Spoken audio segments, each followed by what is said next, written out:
नमस्कार मंडळी, कसे आहात? मजेत का? मजेतच असायला पाहिजे। मी बनवणार आहे आज जिरा राईस।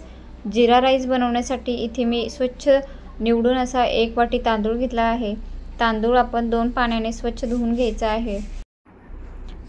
जिरा राईस बनवण्यासाठी मी इथे तुपाचा वापर करणार आहे। कुकरमध्ये 2 चमचे साजूक तूप असं घालून घेतलंय।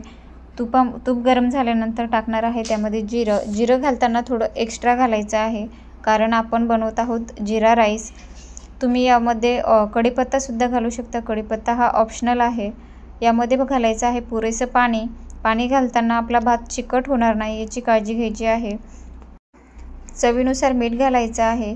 1 वाटी तांदूळाला मी इथे 3 वाट्या पाणी वापरलेलं आहे। आणि आपण कुकरला झाकण लावून घेऊया। कुकरला झाकण लावल्यानंतर 4 ते 5 शिट्ट्या होऊ द्यायच्या।